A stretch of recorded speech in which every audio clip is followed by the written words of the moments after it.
जब आग शांत होती है तो जल जागता है, लेकिन ये जल नदी जैसा नहीं, ये स्मृति जैसा है जो हर आवाज को पकड़ सकता है। एक प्राचीन झील, नीली परंतु निष्क्रिय। इंगा और लिंगा उस झील के किनारे खड़े हैं। इंगा का माथा हल्का चमकता है और उसे सुनाई देती हैं वो आवाजें जो कोई और नहीं सुन सकता। ये पानी मुझसे कुछ कहना चाहता है।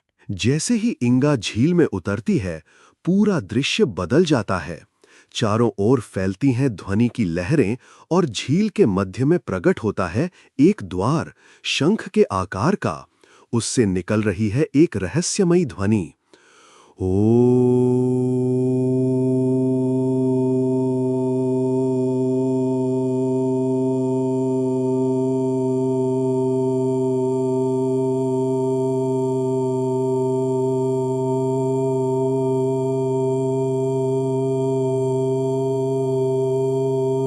ये था शंखलोक का द्वार, जहां ध्वनि, स्मृति और चेतना एक ही धारा में बहती थीं।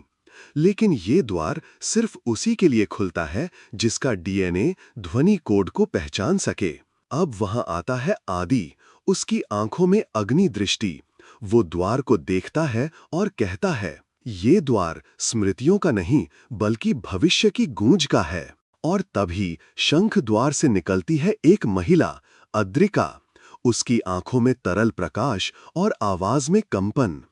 वो कहती है, आदि, तुम जल को नहीं समझते, इसलिए वो तुम्हें दिखाता नहीं। लेकिन इंगा वो सुन सकती है, वो भी जो कभी कहा ही नहीं गया था। अद्रिका इंगा की ओर मुड़ती है और बोलती है, ओम शब्दम सृष्टि सूत्रम भवति, नादम जीवन रेखा। जो उसे सुने वही उसे बदले। इंगा के कानों से निकलती है नीली रोशनी। वो चेतना से जुड़ जाती है। उसे दिखता है एक बच्चा जो रो नहीं रहा बल्कि गा रहा है। वो बच्चा था अन्य आदि, पहले प्रयोग का हिस्सा। दूसरी ओर डॉक्टर त्रिवेदी अपनी लैब में। Sound wave signature match 99.9%। Subject इंगा। वहां आवाज आती है, तो शक्ति केवल आदि में नहीं थी, इंगा में भी वही सूत्र था। तो शंख लोक में आता है कंपन। द्वार कांपता है। अद्रिका चिल्लाती है, जिसके पास अग्नि हो उसके लिए जल सबसे बड़ा परीक्षण होता है, क्योंकि जल उसके सारे घावों को उभार देता है। आदि उतरता है पानी में और देखता है खुद को कई टुकड़ों में। हर टुकड़ा एक अलग रूप, बचपन, गुस्सा, तड़प और एक टुकड़ा जिसमें कोई और है। अंततः शंख लोक का द्वार बंद हो जाता है। लेकिन अब इंगा और आदि दोनों के भीतर कुछ नया जग चुका है।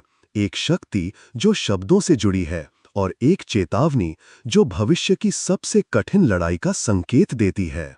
बस, एपिसोड समाप्त। अगली कड़ी प्रलय रेखा, जहां आदि को समय की दीवार को पार करना होगा।